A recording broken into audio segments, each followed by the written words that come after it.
Hey everyone, welcome to today's video. Welcome to the Gamey Daddy channel. Thank you so much for tuning in. I appreciate you guys a lot. Today I have a discussion. Might be one of those discussions where I say a few outlandish stuff and will make you want to comment very passionately. But hey, feel free to do so. This is my channel. I enjoy conversations. I enjoy tough questions. I enjoy, basically, conversations that can make us basically hash out and come to the truth, even though they may be uncomfortable on the way to get there. So the state of the game has been canceled. In fact, I made a video and I was going to publish that video just talking about why I felt the community needed to keep their expectations low with the next state of the game or whatever. And in fact, I was off the mark. I should have said, don't even expect anything, because that would have been much more appropriate. But thankfully, I didn't release that video. But it would have been really funny to see, because now the development team has basically kind of gone on this, withdrawal. Basically, they're not seeming to want to come out with much more information than they already have. So we're going to be getting this apparel crossover event, and we're probably not going to, get anything else for a while. But I think we're eventually going to get something. But all of this added to the announcement that they've made that massive Ubisoft is going to be working on a Star Wars game has really complicated things in the community. And I've seen a lot of the community members express, kind of how passionate they really are about the Division game. I was quite pleasantly shocked that people were disappointed that they did not get a Division 3 or Year 3 announcement. I mean, I don't know if you got what I said, because I felt that my work here was basically nonsense.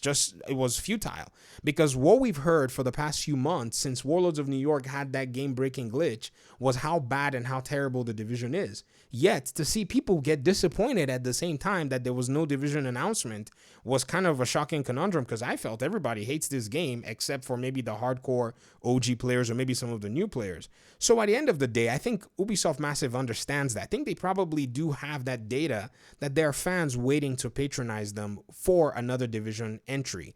But right now may not be the most conducive time to talk about all of this. They may need to get their story straight.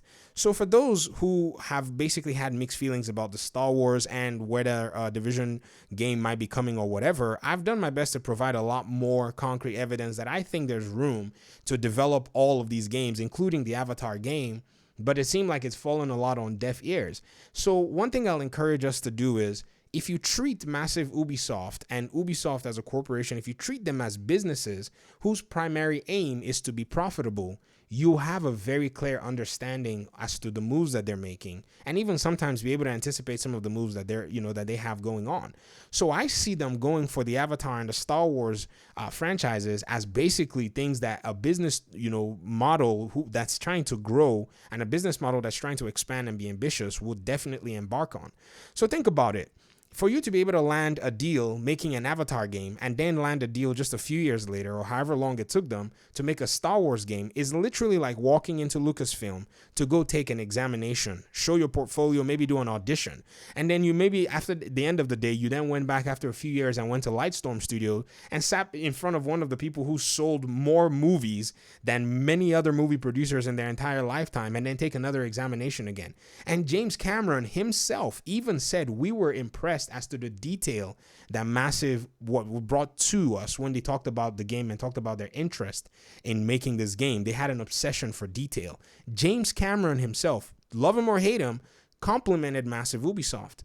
So at the end of the day, when we're coming from this, position as content creators or as Division fans, talking about the potential that we see, I think there's something that, as a community, we probably all need to come together and keep having these conversations until we probably unlock what it is that those who are saying that Massive is a studio that's good at making their entertainment pieces, maybe we need to come together and see what it is that they see. So right now, the development team seem to have gone a little bit on a dark mode.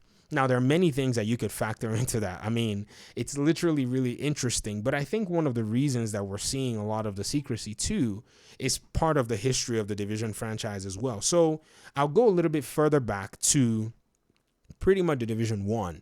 The development team basically made this one announcement one time where they said that they were not going to be supporting the Division 1 any longer. They had no plans to support the Division 1 any longer. I remember exactly what the community did. The community threw a fit. In fact, there were videos saying this is the worst day in the division history. People were basically, they called it the end of the world at that point. It was really interesting to see the reactions.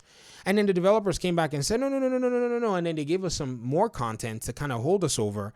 And then they announced the Division 2. I think what they were trying to do was say, hey, we're not going to do Division 1 anymore. And everybody was going to say, oh, man. And they thought people were going to just do that and walk away. They did not expect that there was going to be some kind of a backlash.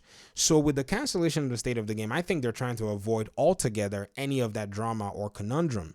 Because if you think about the Division 1's development and Division 2's development, over the course of time, more and more, the open line of communication between the community and the development team has closed down very drastically.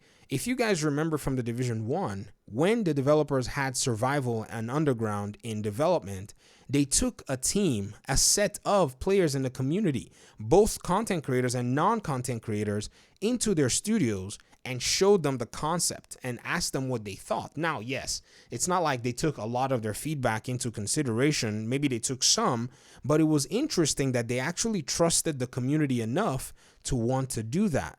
But over the course of the last few months, with all the drama from the raids and drama from negative videos, insulting, cussing out the development team, how else are we going to be able to keep a relationship going when vitriol has poisoned the well? So I think right now the relationship has probably gone back to a more neutral relationship where the development team is most likely just banking on the fact that they most likely have some core players and are hoping to bring in some new players into the whole mix because it's been a really interesting journey.